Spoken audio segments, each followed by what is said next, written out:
Ils mettaient directement les vendanges dedans. Exactement. Oui. Et donc on était on faisait ça en deux ou Périgord, trois chez mon à père. porter le... Oui, t'es d'où en Périgord? Du Périgord. Tu vois où est Montpont et Mussidan sur la nationale 89? Bien sûr. Mussidan, voilà. c'est pas loin de... Oui, et le entre côté les deux, il y a un Castillon. petit village qui s'appelle Saint-Marcel d'Artancé, et donc je suis de Saint-Marcel d'Artancé. Ah oui, d'accord. Donc tu connais tout ça, mais c'est formidable. Non mais j'ai passé un peu partout en France parce que j'organise des voyages gastronomiques et viticoles depuis très longtemps. Et oui, c'est ce que j'ai vu. Et aussi, Alors, des le voyages concret- culturels, j'ai développé une chaîne de châteaux privés. Les grains croques, je vais te montrer un truc. Tu vas pouvoir faire ça avec moi. Ouais. Tu prends une baie. Ouais. Alors, on ne va pas la croquer, hein, attention. Ah. On va faire en sorte de garder les pépins. Mhm.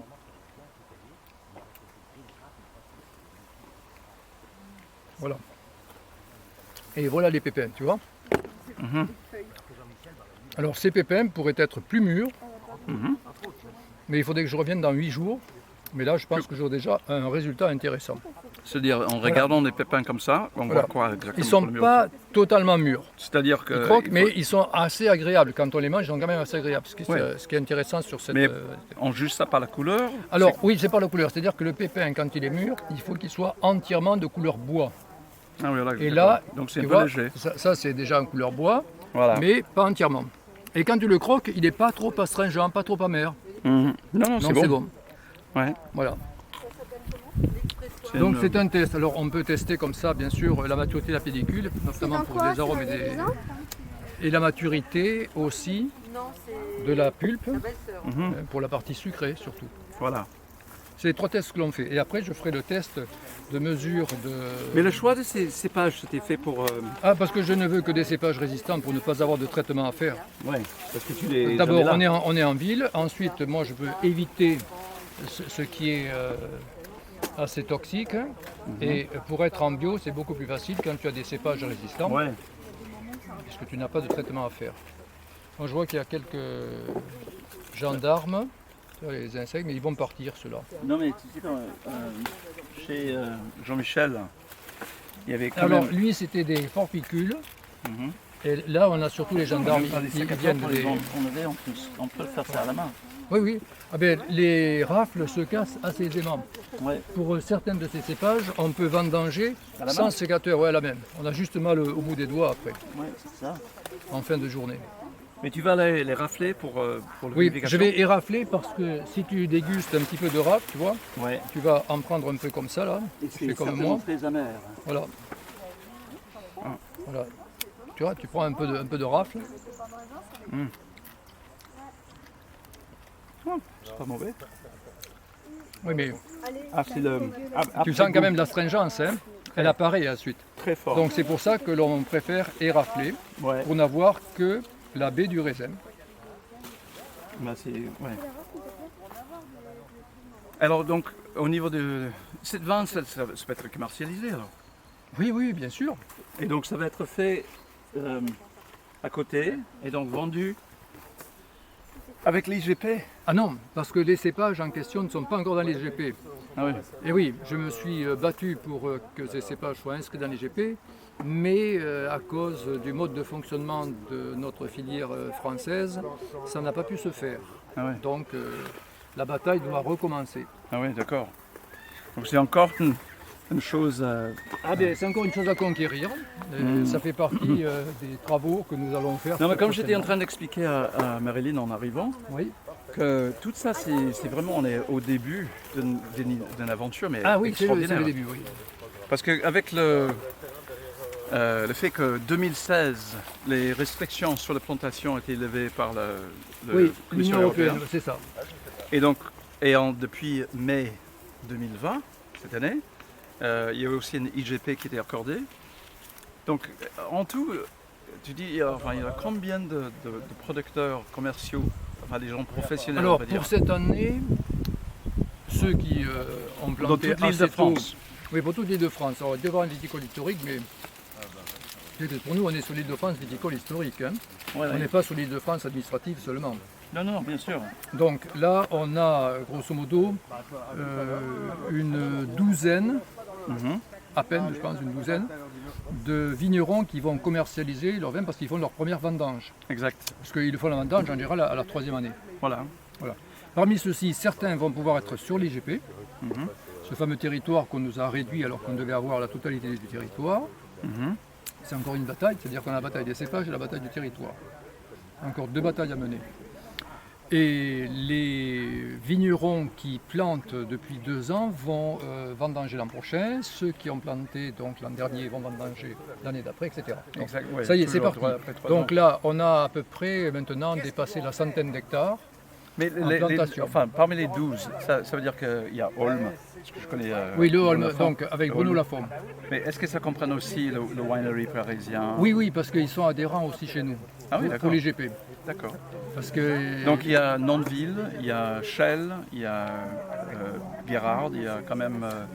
voilà, mais ceux-là, c'est-à-dire ceux que j'ai cités, c'est-à-dire Bruno Lafont, donc la winery parisienne, Patrick Féliot, Nonville, Nanteville. voilà, Jean-Michel Bourgoin que tu as vu ce matin, Oui. ici la Tour César, Guérard avec Daniel Kissel, Chelles avec Pierre-Yves Petit, voilà, donc ça en fait déjà 7.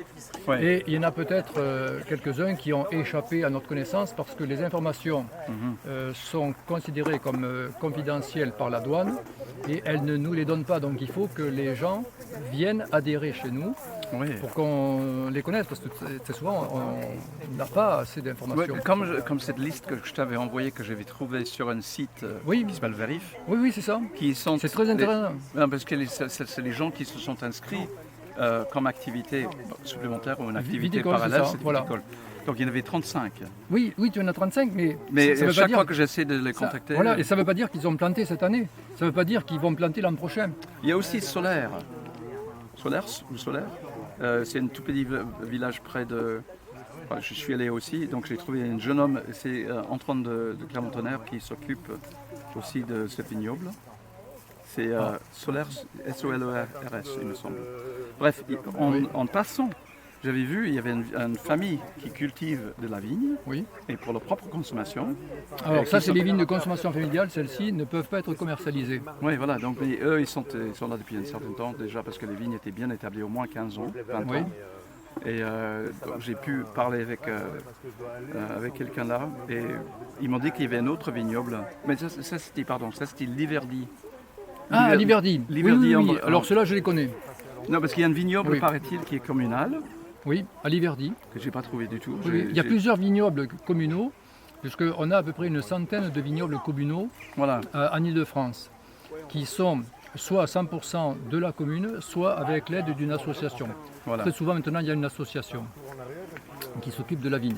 Mais ces vignes communales vont ou ont déjà reçu de la douane une information que nous leur transmettons aussi également pour ceux qui se tiennent au courant de nos publications.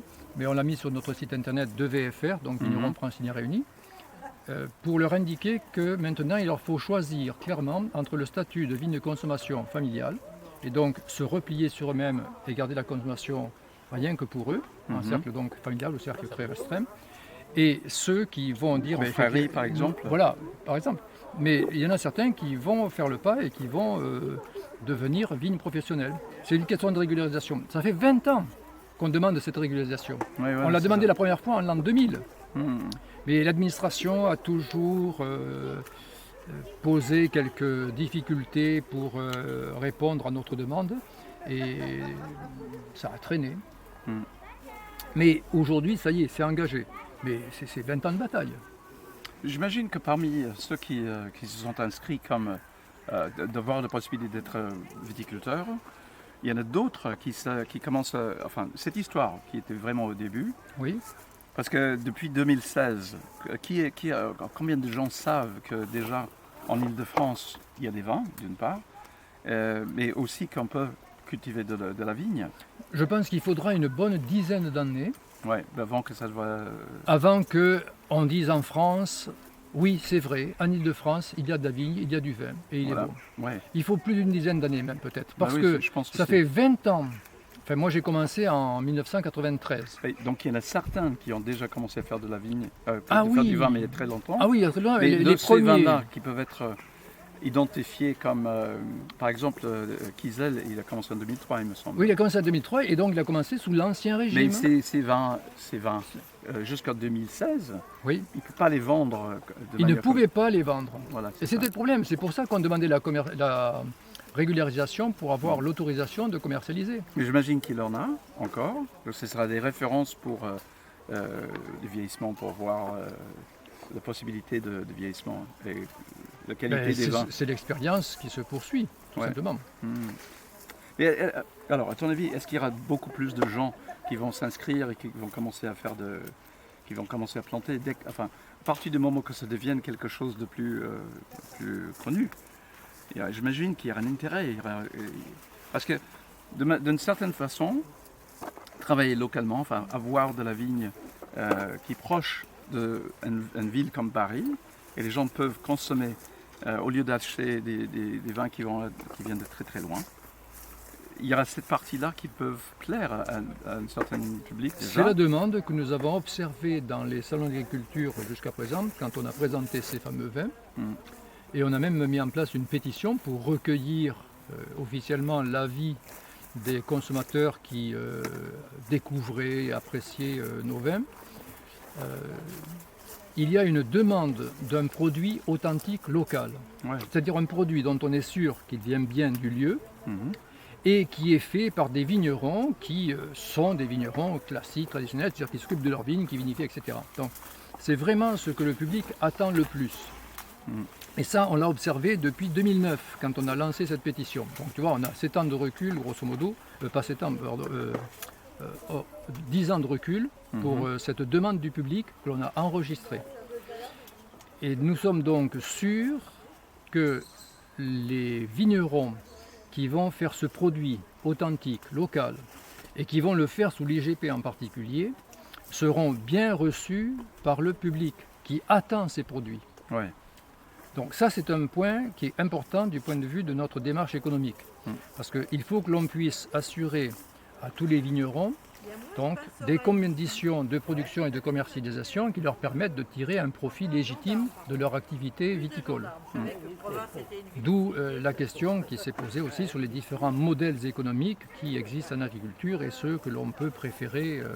Parce qu'actuellement, la plupart des gens qui s'installent ou qui commencent à planter des vignes, c'est des échelles relativement petites. Oui. Or, le winery parisien qui a 10 hectares, Plus, ils ont 23 hectares, mais ouais. ils sont dans un cas exceptionnel, c'est-à-dire qu'ils ont travaillé Mais d'abord... il y aura peut-être d'autres comme eux qui vont viser justement à commercialiser le vin de manière enfin, assez, pas industrielle, mais je veux dire que quand même... Ça va venir, ça. On va Ouais. en avoir d'autres, on aura, je pense, de gros propriétaires privés. Là, on est sur quelque chose qui, en apparence, est privé, mais qui, en fait, a été le modèle choisi par la Chambre d'agriculture de région. Et donc, ils ont été aidés par la Chambre d'agriculture de région, avec son réseau, pour se développer très rapidement. Bon. Par contre, évidemment, ceux qui ne sont pas dans ce modèle n'ont pas eu les mêmes aides, n'ont pas eu les mêmes appuis. C'est pour ça que le développement est plus lent. Mais ce qui correspond à la demande des consommateurs tel que nous l'avons observé, c'est ce type de vigne-là, la tête de vigne que l'on a vue chez Jean-Michel Bourgoin, la vigne que l'on voit chez Patrick Féliot par exemple, sont des vignes de moins d'un hectare à quelques hectares, dizaines, la quinzaine peut-être. Voilà. C'est ce qui correspond à ce que peut faire un vigneron. Il y aura des vignes plus importantes, il y aura des chais collectifs, des chais participatifs, on travaille sur cette question-là, parce que ce sont des investissements assez lourds, Oui, exact. et il faut donc parfois mutualiser. Donc voilà. Mais cela se fait... C'est actuellement- l'objectif d'ailleurs de Daniel Kiesel, je pense. Tout à fait, c'est ça, oui. Par oui. rapport à la commune de Guérard, c'est de faire le premier village viticole de la Viticole France. d'Île-de-France, c'est ça, voilà. Alors on en a parlé encore récemment, là, on est sur ce projet pour trouver les critères qui permettent de définir ce nouveau label, de telle façon que ce soit sérieux, que ça s'inscrive dans la dynamique de la viticulture française qui a déjà ce label ou des labels équivalents par région, pour que à la fois le public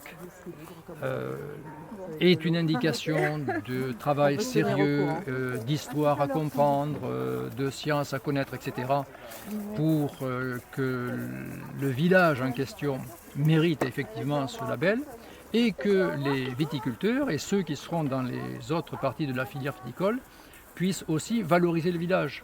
Parce qu'il y a d'autres métiers qui vont tourner autour de la vigne. Chez nous, comme cela se fait déjà dans le restant de la France, on aura bien sûr, je pense, des personnes qui vont s'intéresser spécialement donc à l'enseignement, à l'histoire, qu'on en a déjà, et à la pédagogie qui se fait autour. Donc petit à petit, au fur et à mesure que ça va se développer, on va avoir plusieurs métiers présents, alors qu'aujourd'hui, on n'a que les conseillers œnologues ou en viticulture, ou souvent qui font les deux, qui sont les adjoints en quelque sorte des vignerons. On n'a pas aujourd'hui d'enseignants spécialement pour que les gens apprennent à devenir viticulteurs. Ah oui. C'est nous qui faisons cette formation avec les personnes expérimentées, les personnes formées, les conseillers techniques que nous avons. On n'a pas de filière d'enseignement viticole. Pour ma part, j'enseigne la viticulture, la vinification, la réglementation vitivinicole à des brevets de techniciens supérieurs agricoles à Clos-Rivière, qui sont des commerciaux en fait. Ce sont des technicaux. Aussi Albert Demun. Et Albert Demun, c'est des mentions complémentaires sommellerie. C'est pour faire des sommeliers. C'est des sommeliers. Ouais, voilà, là, c'est pour faire des commerciaux, donc des technicaux commerciaux, vins spiritueux. Mais c'est pas vraiment ça. C'est encore une autre étape dans la filière. D'abord, il faut qu'on ait quelques enseignants qui soient vraiment intéressés pour monter un cours avec les particularités de l'Île-de-France. Pour le moment, on s'adresse à ceux qui sont à Avise en Champagne, avec son peuplé, ou ceux qui sont à Ambroise dans le Val-de-Loire. Ah oui. On n'a pas encore une classe viticole chez nous. Voilà, donc il y a ces éléments-là. Ensuite, le négoce. Le négoce apparaît un peu. Les cavistes vont apparaître petit à petit. J'ai eu déjà des demandes, mais je leur ai dit, écoutez, nous n'avons pas encore assez de vin à présenter. Oui, c'est ça. Parce qu'il y a quand même un volume qui est nécessaire. J'ai lu quelque part que l'objectif d'ailleurs pour le développement de superficie actuellement, tu dis qu'il y a à peu près 100 hectares. Oui, on est à la centaine d'hectares aujourd'hui qui sont plantés ou sont sur le point de l'être. Et donc l'objectif c'est d'arriver à 300 hectares d'ici 2-3 ans. Non, au rythme où ça va, mais là on est en pleine crise, donc il y a des projets qui sont retombés. Je pense qu'on va progresser d'une centaine d'hectares par an en moyenne dans les 10 ans qui viennent. C'est pour ça que je pense qu'on va arriver vers les 1000 hectares en 2030. Si on n'a pas bien sûr des catastrophes économiques d'ici là. Et si l'on n'a pas aussi, ce qui est une spécialité vraiment franco-française, dans le monde entier, quand je vais en Australie ou quand je vais en Afrique du Sud, je n'observe pas ce même phénomène qui est ce qu'on appelle le bashing, le dénigrement de notre produit phare qui est le vin. Donc là, on est vraiment dans un pays très particulier où on a le meilleur savoir-faire en termes viticoles, la meilleure histoire de construction d'un savoir-faire, ce qui ne veut pas dire que tout soit réussi parfaitement. Non. Mais on a quand même un très très bon capital pour faire des vins d'une grande variété, dont certains sont excellentissimes. D'autres sont des vins ordinaires, il y a toute la gamme des qualités de vin. Eh bien, nous avons des pouvoirs qui ne savent pas faire la différence entre les alcools forts, l'abus d'alcool d'origine diverse, pour lesquels il y a des problèmes de santé contre lesquels il faut effectivement lutter, il y a un vrai problème de santé publique, et puis le vin. Et donc, très souvent, quand on veut parler de problèmes liés à l'abus de l'alcool, eh bien, on va montrer le vin. Ce qui est une erreur statistique, évidemment, puisqu'on sait très bien qu'aujourd'hui, la plupart, pour ne pas dire la quasi-totalité, des problèmes de santé d'origine de consommation excessive de l'alcool ne sont pas liés à la consommation du vin. C'était vrai il y a 50, 60 ans. Mais depuis 40 ans, ce n'est plus vrai. Et on persiste encore dans ce mensonge. Et ça, c'est quelque chose qui me mécontente beaucoup, parce que, d'abord, ce n'est pas une attitude scientifique. Quand on est un scientifique, on observe effectivement quelles sont les causes Voilà. et on essaie de remédier aux causes. Mais là, on a l'impression que ces gens-là ont une cible, qui est le vin, en considérant que si on cible le vin, le reste suivra. Mais les gens qui boivent de la bière ne se sentent pas concernés. Les gens qui boivent des alcools forts ne se sentent pas concernés. Les gens qui boivent des prémix avec un bon taux d'alcool élevé ne se sentent pas concernés. Voilà, c'est là que l'on a affaire à une politique que je trouve irrationnelle, une politique qui mériterait d'être sérieusement repensée avec un raisonnement basé sur des faits objectifs, des faits vérifiés, que l'on connaît très bien. Mais Non, ce mais qui est curieux, c'est qu'on refuse ces Le faits. côté santé du vin, c'est quelque chose qui est très connu depuis des millénaires. Ben oui, le vin médecin, en particulier le vin rouge. Tout à fait. C'est surtout le vin rouge, parce que le vin rouge, et c'est pour ça que moi je veux essentiellement faire du vin rouge, avec l'objectif de faire un vin qui soit bien chargé en anthocyanes, bien chargé en antioxydants, parce que c'est la particularité du vin rouge Tout à fait. d'apporter à l'organisme beaucoup d'antioxydants. J'ai fait une analyse une fois avec un médecin qui utilise le magnétisme Oui. pour tester les choses. Bon, j'ai amené 2 paniers pleins de choses que je mange régulièrement ou d'habitude. Et parmi ces choses, j'avais amené une bouteille de Joly Fariols, qui était vignoble, qui se trouve dans le Languedoc-Roussillon. Et alors, il y avait 3 catégories de mesures. Lui, il calculait les choses par rapport à les choses qui avaient des bienfaits, des choses qui étaient neutres et des choses qui étaient néfastes. Et ce vin était tombé carrément dans la catégorie de bienfaits. Il était absolument étonné parce qu'il n'avait jamais fait un test avec de l'alcool et surtout pas avec du vin. Donc il était complètement absolument surpris par ce résultat. Donc il m'a demandé d'où vient ce vin, comment je peux l'obtenir. Voilà. Mais enfin, c'est une évidence que la plupart des gens qui boivent du vin, Modérément. c'est toujours lié à la consommation ça va avec un repas. On ne boit pas de vin toute seule. Enfin, c'est rare. En général, les gens boivent. Ça se développe maintenant, le vin que l'on boit quand on a simplement envie d'en boire. Ben oui, bien sûr. Ça se fait avec des vins qui sont Mais je veux dire plutôt qu'en légers, général, des vins c'est frais. toujours lié à la nourriture. Donc c'est Oui. avec un repas. Donc bon, c'est pas comme quand on boit pour s'enivrer. L'ivresse du vin, de toute façon, quand le vin est bon, c'est une autre chose que l'ivresse qu'on peut avoir avec de la bière ou avec du vodka. C'est pas du tout les mêmes Ah mais expériences. c'est pas du tout la même chose. Quand on est avec des boissons naturellement fermentées comme le vin et la bière qui sont les principales, on pourrait citer le poiré, le cidre par exemple, mais qui n'ont pas tout à fait le même effet. Quand on est avec le vin, et le vin rouge spécialement, on est avec une boisson qui contient énormément de polyphénols, d'antioxydants qui sont intéressants pour la santé. Et le métabolisme de l'alcool est tel que les mêmes antioxydants, les mêmes polyphénols, consommés sans alcool ou consommés avec Ils ne alcool, sont pas disponibles. n'ont pas exactement le même effet, la même disponibilité Exactement. pour l'organisme. Non, c'est tout à fait Donc ça.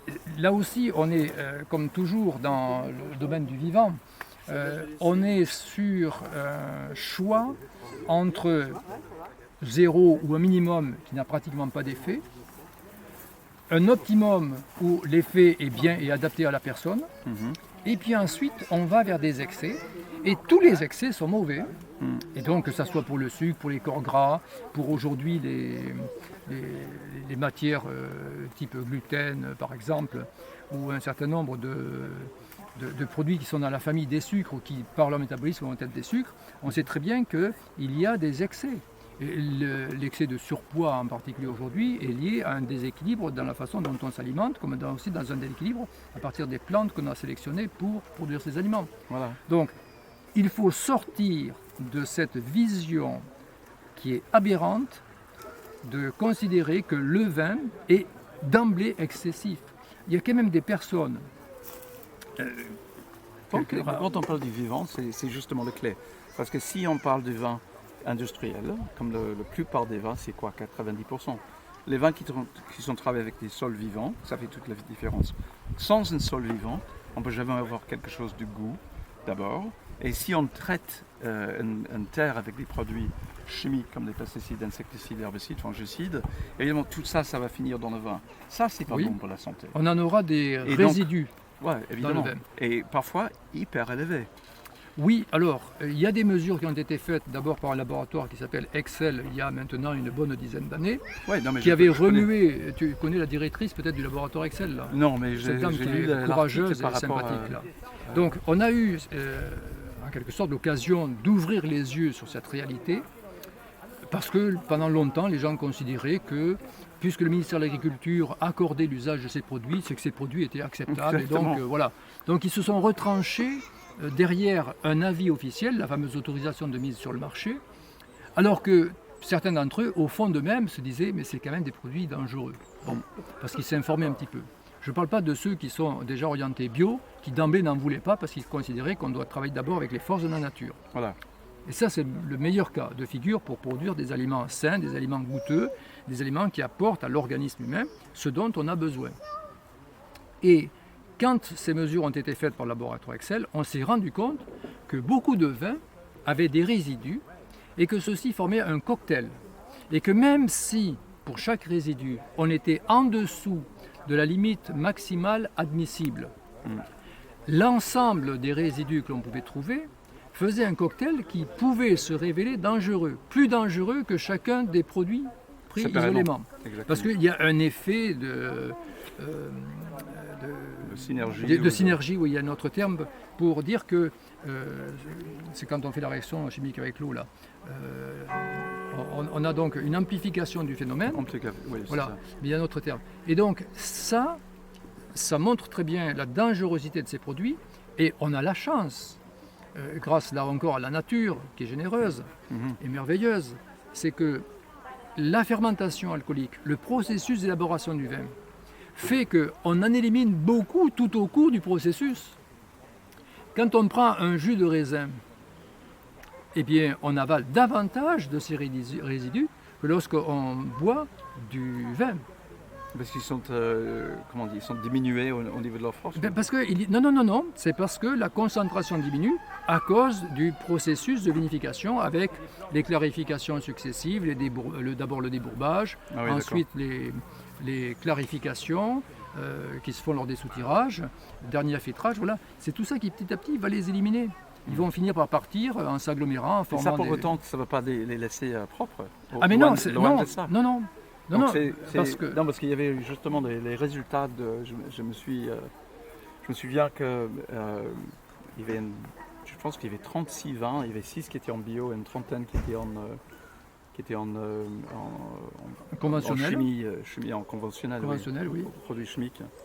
Le pire de ces vins, enfin ils avaient tous des résidus de pesticides. Oui, Et le pire, c'était pas une histoire d'avoir 100 ou 200 ou 500 fois le taux qui est considéré tolérable au niveau de l'eau potable, oui, même pas 1000 fois. oui. C'était 6000 fois le taux qui Oui. est considéré comme tolérable pour l'eau potable. Donc ça, quand on boit, et ça c'était aussi un cocktail de différents produits, mais 6000 fois, on est en train de boire du poison.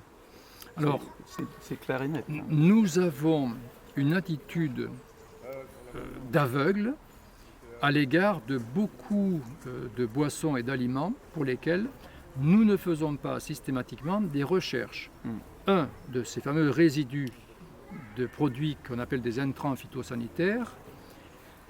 Et deux, nous n'avons pas non plus une recherche des autres produits qui interviennent, spécialement, donc c'est l'eau que je vise quand je dis ça, parce qu'on a plein d'hormones Voilà. qui se retrouvent dans l'eau que nous buvons, mais comme on n'est pas obligé de le mesurer, on n'en parle pas. Exact. Mais le jour où on sera obligé de mesurer, on verra bien ce qui se passe, puisqu'on sait très bien ce qui se passe. L'eau de Mais il y la a combien Seine, je pense qu'il y a un chiffre faramineux comme 180 000 produits chimiques qui sont utilisés pour créer les divers produits avec lesquels on vit. Oui. Ça peut être des choses qu'on consomme dans la nourriture ou bien des matériaux qu'on utilise pour construire ou pour décorer la maison. oui, Mais parmi colorer les ces, vêtements par exemple. il n'y en a que parmi ces 180 000 produits chimiques, Oui. il paraît qu'il n'y en avait que 2500 ou à 4000 qui étaient testés et jamais testé pour des effets synergistiques ou quand ils sont mélangés les uns avec les autres. Oui, c'est exact. Parmi 180 000, il y a vraiment rien qui était testé, et testé que pour, en isolation. Oui, oui, le